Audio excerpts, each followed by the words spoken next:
at 7.5K, which is coming up very quickly, so make sure you get in on that. Make sure you check out yesterday's video where I reviewed NFL jerseys, which was a lot of fun to do. I think that's everything. So, yeah, I think we can finally just get started with today's video. So, obviously, just like with a lot of these NBA draft videos, no. This is not a sort of redrafting as if, like, I am the team that's picking right now, which at the 10th pick in 2016 were the Milwaukee Bucks. I'm not drafting this player at 10 like I'm drafting them as the Bucks. I'm just drafting these players as, the players by themselves, their own potential, their own skill set that they have shown so far in their career. I'm not drafting them based off of fit, but just their own potential, I guess you could say. So, in my last one, I did 1 through 10, but I feel like in 2016 there are a lot of different possibilities as 1, 2, 3, 4, 5. It's very, very even-headed of a draft. So, I'm gonna start from the bottom, from the 10th pick. Let's see. Usually I do these pretty bad, but I'll see how I do in this video. With the 10th pick, like I said, are the Milwaukee Bucks. Yeah, so with the 10th pick were the Milwaukee Bucks, and at number 10, I am going to be picking a player who is definitely a very solid starter, but definitely has had a lot of different bumps throughout his career. But I think definitely when he gets fully healthy, he will be coming with a force, and I am going to say that is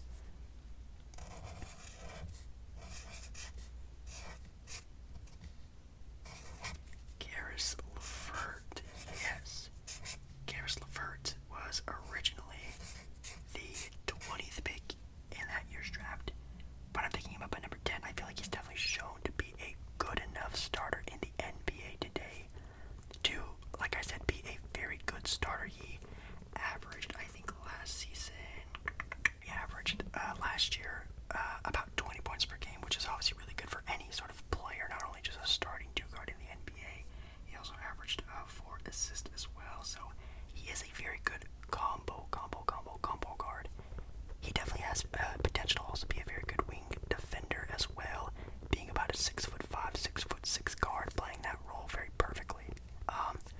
Sure, could he be, a great six-man, probably a six-man of the year candidate every single year? Yes, but I do think at number 10 with his potential, he could actually become a very solid starter in today's NBA, sort of like a Tim Hardaway Jr., and you saw Tim Hardaway Jr. in the playoffs this past, I guess, playoffs if you want to call them the past of the first round. Tim Hardaway Jr. was arguably the Mavericks' second best player in that round, in that series, so I feel like Karis LeVert definitely has that same sort of style of play and that potential, but again, just with injuries and whatnot, you could definitely sub out him with some other players that we'll go over after this list is done, but I like Karis LeVert. I feel like he still has a lot of potential, but again, just injuries, I feel like it's just very, very, very much hindering his progress, and I think he will get over number 9. Let's see here.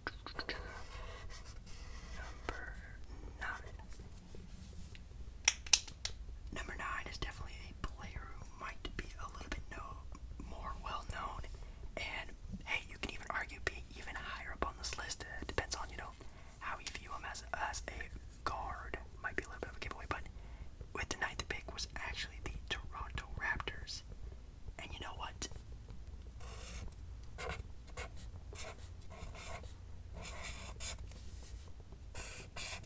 I think Toronto actually picked up the best fit for that team, but also maybe the best player at that time, Fred VanVleet. Now, if you don't know, yes, Fred VanVleet was also drafted. Actually, no, he was undrafted by the Toronto Raptors, and they picked him up. But with the 9th pick, Toronto is still getting Fred VanVleet, which is kind of funny. Now, I know you're thinking Fred VanVleet is an undersized guard, doesn't play, the greatest of defense. He's only about 6'1", playing the two guards, kind of weird. But little do we all forget that he averaged 18 points, basically 7 assists, while shooting 39% of threes during their championship run in 2019. So, we all know how great, obviously, Kawhi was, but after Kawhi, you could argue VanVleet was maybe the second best player in that rotation with, Siakam and Lowry, very good players as well, but Fred VanVleet really had a showing out party, getting him the bag in the offseason. Now, do I think he's getting a little bit overpaid? I mean, maybe, but I think for, where he is in Toronto, being a starter, basically being, right now, Siakam, you're a great player, but you can't play through Siakam. I think Fred VanVleet is arguably their best perimeter go-to scorer, which is pretty hard to tell from a lot of other teams. I don't think you can do that with the Vert.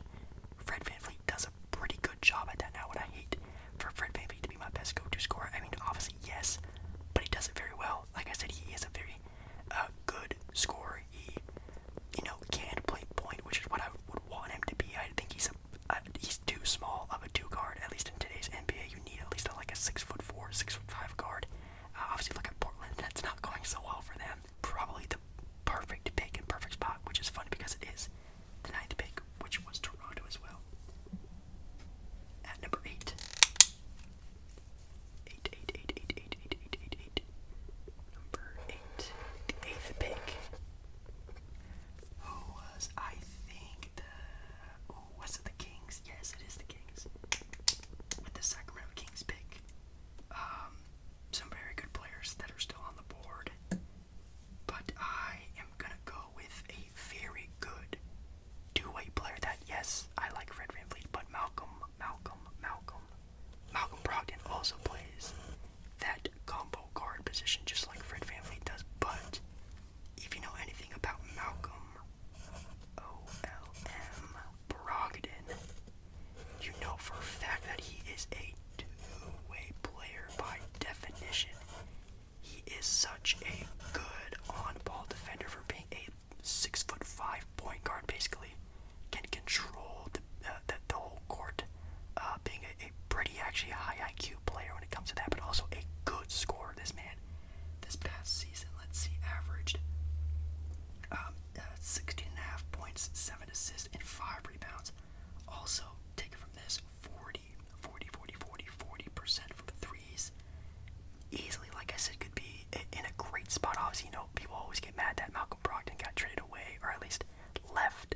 He walked basically away from Milwaukee, which, I mean, if you could imagine Malcolm Brogdon now in this Milwaukee Bucks team, that team was looking a lot better. I do love Drew Holiday, but Malcolm Brogdon is the real deal. Don't forget that, even though he is sort of, I don't want to say wasting away in Indiana, but, hopefully if there is some sort of trade to get Indiana some good young assets while getting Malcolm Brogdon into a really nice scenario, that could be very, very, very, very nice to see. But like I just said, as a bigger guard, 6'5", who could play the point or the shooting guard position, a very good combo guard, who has good court vision, who can score, who can shoot, who is big and strong, good defensive IQ as well. I think, again, you could argue Malcolm Brogdon, again, being higher up on this list, just like with Fred VanVleet. Fred VanVleet is obviously a better scorer, but when it comes to defense and arguably being a facilitator, I'll take Malcolm Brogdon over that, and also just being a bigger player. Kind of have to go with Malcolm Brogdon on that. It's funny because even back then, I feel like the Kings could even use a player like Malcolm Brogdon. Could you imagine? Obviously before Tyrese Halliburton, Malcolm Brogdon, De'Aaron Fox backcourt. That sounds like a lot of fun, at least in my opinion. But now we're on to number 7, the seventh pick. And with the 7th pick is a player that, sure, as of right now, maybe not having the most stats or the most spotlight, but if you know, you know. If you know, you know. And I gotta go with a very underrated player, and that is, I think I'm spelling his name right. If I'm not, I do apologize. I think it's a lowercase j. I'm not sure if it's capitalized or not. But it is DeJounte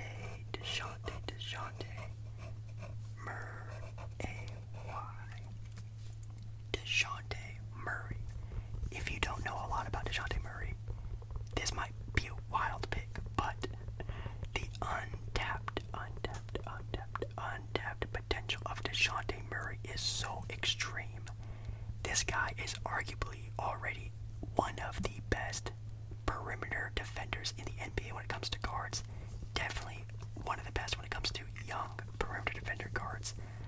He does have that on lock now. Of course, the offensive end is where he does struggle a lot. He's not the best shooter, but he is very quick. He's crafty. He's a great sort of young floor general. Again, with time and age and argument, better players around him, he will be getting there a lot better for sure. Last season, you know, he definitely didn't have the most crazy stats because was coming off of a pretty bad injury, and that's also something you kind of have to put into when thinking about these players are the injuries. But even that, with Dejounte Murray, I still feel like he still has great potential to be a great offensive force. But I think even if he just stayed the same player, not even getting that much better on offense, could be a little bit better. Dejounte Murray this last season averaged 16 points, 7 rebounds, and 5 assists. Very good shots, if you ask me. Again, coming off of a pretty nasty injury, starting to get his legs under him. Could he be a better shooter? Yes. A better scorer? Yes. Could he be a little bit of a better facilitator? I think yes. Obviously, only averaging.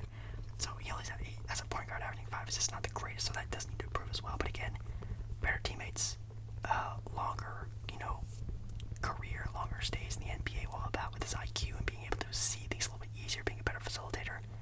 The untapped potential is there for Dejounte, and that's why I'm really picking him over these other players, because I feel like we've seen the peak of Fred VanVleet, we've seen the peak of Brogdon, maybe even the peak of LeVert, but Dejounte Murray still has potential to be, who knows, maybe an all-star one day, who knows, honestly. With the sixth pick,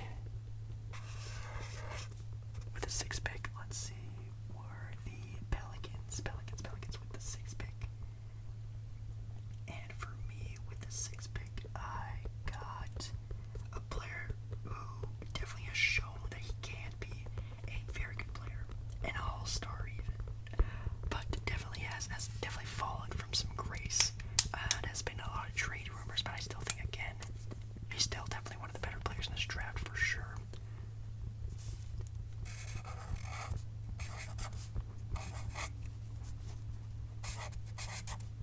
And that is Pascal Siakam, right?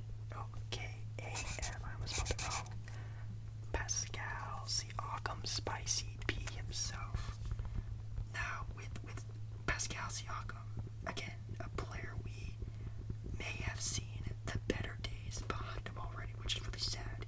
He averaged last season 21 points per game, 7 rebounds, and nearly 5 assists, which is, it's good. It's really good for an NBA player. But this is arguably the Toronto Raptors' go-to guy, and your go-to guy cannot be Pascal Siakam. I swear by those words. I said it even during their championship run. I said that even right after Kawhi left. I said, the Raptors might need to look for a rebuild. I don't see Siakam really being that guy, and it proves to be true. Now, do you trade Pascal Siakam to find that guy, or do you keep Siakam and build a core with Siakam, sort of like how they did with Kawhi Leonard? It looks like with Toronto, they're going to be looking for a different direction, so maybe that's why. Again, if you are someone who likes a lot of potential in a player, you could even argue a flippy little flip of these two players, but I think of what we've seen from Siakam, and again, he had that really good finals run, basically that entire season with Kawhi being that second guy. Looks good, but as a number one option, doesn't look that good, so that's why some of these other picks are guys who are or can be number one options that I would pick over Pascal Siakam, but I still love him. Really great player. Number 5. Number 5. Pick number 5. Going into the top 5. This pick was originally the Minnesota Timberwolves, and for this pick, I got one of my favorite players, a very exciting, pretty kind of young player. I don't know what even really is young in today's NBA, but I'm going to go with... Oh, sorry, that was kind of loud.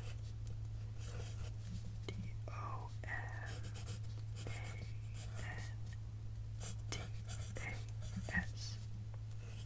Domantas Sabonis. Yes, the Portland native Domantas Sabonis. Now, he originally went to OKC, but now he's going to the Timberwolves. But with Domantas, again, similar to Pascal Siakam playing that power forward position, being that sort of stretch forward position as well. Obviously, Pascal Siakam being a way better defender, Domantas Sabonis being a way better offensive player, being, in my opinion, one of the best passing big men in the NBA. When it comes to being, like a jump shooter and a scorer, he definitely is good. Definitely not really at his dad's level, but still a very capable player, averaging 20 points per game, 12 rebounds, and 7 assists. Again, if you want to talk about, Nikola Jokic and Yusuf Nurkic, Sabonis, there are some very gifted passers in the NBA, and he's definitely in that conversation for being, besides Jokic, who is another very good big man passer. So I think he adds a lot to a great offense. That's for sure. Not defensively.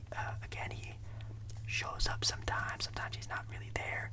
But I will make up for that for how great he is at controlling basically the court for the Pacers. I mean, they throw, Sabonis the ball at the top of the key almost every play and have him play make for the squad, which is really dope. Could he be a better shooter? I think absolutely yes. I think that's something that really needs to add more to his game, is that, reliant three-point shot. Once he knacks that down, which he obviously will, with how today's NBA is going, that's pretty simple with Sabonis becoming, maybe, again, he's already a two-time All-Star, two-time All-Star. He's going to continue to racking up those All-Star appearances. He's definitely the best asset Indiana has. Sabonis is a very good building block piece to have in that corner when you do maybe get or snag or draft maybe your next go-to guy. Sabonis being there will be absolutely amazing. So I think Sabonis is very high up on my list because of, not only from what he's shown being a multiple-time All-Star, not like Siakam, I think he's a one- or two-time All-Star. I think he's a one-time All-Star. No one else is. That's why I'm picking Sabonis at 5. Pick number 4 is where we start getting to the juicy picks, ladies and gentlemen, the controversial picks. And oh boy, this pick was originally the Phoenix Suns, and this player was actually Dragon Bender, if you guys remember Dragon Bender. Yikes, that's sorry to all the Suns fans out there. But at pick number 4, I am gonna go, oh god, I'm not even sure, although in the playoffs he is a very completely different player. I think as of right now, in the regular season he hasn't shown a whole lot, but I really do believe in him, still being very young as well. I'm picking up Jamal Murray at the 4th pick. Did I spell that right? Double R. Yeah, I think I spelled that right. Jamal Murray at 4. Now again, very controversial. You're going to see these other 3 players and think, oh, well, Murray's a better scorer than this player. Murray should be over this player. And that's true. I think any of these 4 players actually, if you want to think about it, could really just go boom, boom, boom, bing, bing, bow. Doesn't matter which position you put him in. But with Jamal Murray, I will say in the regular season, he hasn't really shown a whole lot. Mostly maybe, and that is because he does play with, the MVP of the league, Nikola Jokic, so it doesn't mean he has to be that sort of player and guy, because they have a go-to guy, and that's Nikola Jokic. He averages 21 points per game, 4 rebounds, and 4.8 assists, so barely under 5 assists a game for Jamal Murray. He is definitely, in my opinion, more of a small 2 guard than a point, a point guard. So maybe that's why I knack him a little bit too. Not the very, best defender, but again, like I said, in big moments, in big games, big shots, big scoring moments, in the playoffs, Jamal Murray is cash money. We've seen him score, I think, over 50, nearly 50 points in multiple playoff games back in the bubble against the Utah Jazz, with him and Donovan Mitchell having that great battle. Oh my god, that was so much fun to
works on his game, his offensive flow, his IQ, his this and that, and boom, starts becoming at least the player that we all know he can be. Ben Simmons can not only be obviously number one on this redrafting board again, but dude can be maybe an all-time great player. Like, that's the potential that he has. And even Ben Simmons by himself being like a 20, 10, and 8 sort of player, being one of the best defenders, a defense player of the year candidate probably every year of his career, that's still really good. And I'm still going to put that over Jamal Murray because, again, from what you've seen, Ben Simmons can't get it done in this last playoff series. And maybe if you're trying to build a championship contending team, if you are playing through fit and things like that, sure, you can pick Murray, but a player by himself with that potential in Ben Simmons, that's why I'm picking Ben Simmons right now. I'm not going to go that crazy because this player at 2 definitely still has great potential and only has really started to blossom in the NBA.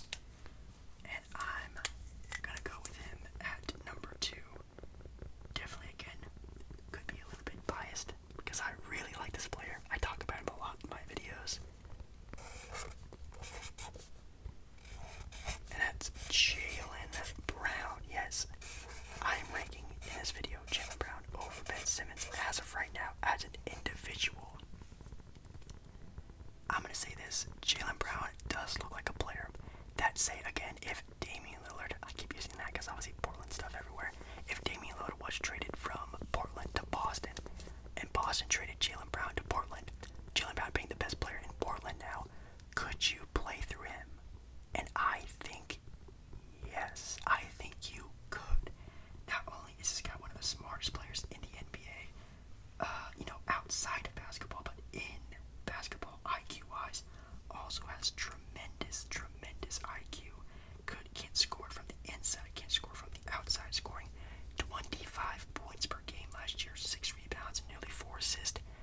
Being the second go-to guy behind Jason Tatum, who we all know is one of the best scorers in the NBA already. He still gets his own touches, his own this and on that. But also, the two-way capability, the defense Jaylen Brown plays is golf clap, absolutely really good. So, he just check marks a bunch of boxes for me, my own opinion, about being a really good player with high potential. Even if Jaylen Brown was your second go-to guy, your third go-to guy, maybe even potentially, like I said, the number 1 option on a team, it looks like he has that capability. I like that a lot. He can shoot the 3, he can defend, he can shoot off the dribble, he can control the floor with his defense. Jaylen Brown is a very complete player. But player at number 1, and again, maybe this is a little biased because it is another player I've really talked a lot about in my channel that I really do like and enjoy. And player number 1, the number 1 I think pick that if it was redrafted would be a perfect fit for any NBA team.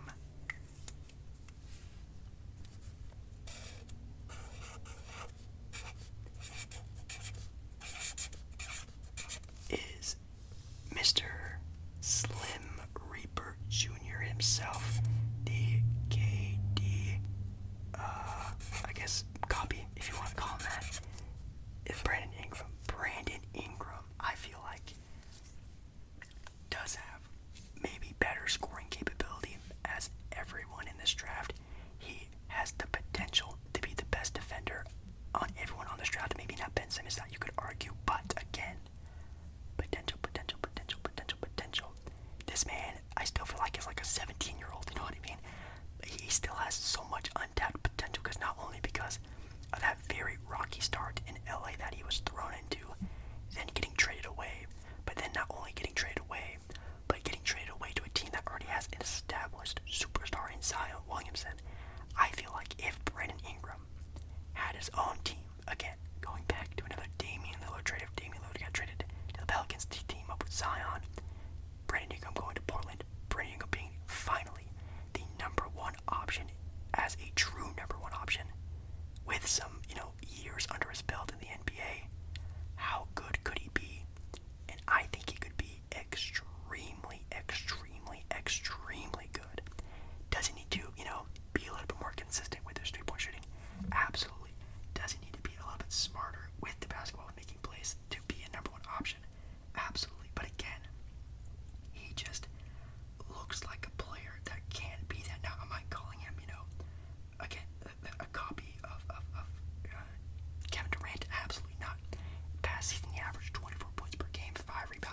assist.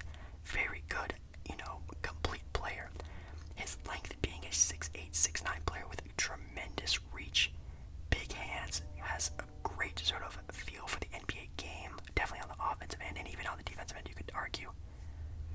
I think, again, just the untapped potential that Brandon Ingram still seems to have is what puts me over. So, yeah, I think that is my list. Again, Jaylen Brown, you can rank at number 1, totally fine. Ben Simmons, if you want to rank number 1, totally fine. If you want to go on complete NBA fit, because the number 1 pick this year's draft was the 76ers, if you could get Jamal Murray teamed up with Joel Embiid, that's a title-winning team this year, in my opinion, if they could do that. So, there's a lot of different ways you can put these 4 guys, but this is just my opinion based off of what they are, what I've seen personally, potential, what they could be, two-way capability, this and that. That's it. There have been some other notable names, by the way. Brandon Ingram, only 23 years old. Like I said, he has great potential still. There's Buddy Hield, that was also drafted in this draft.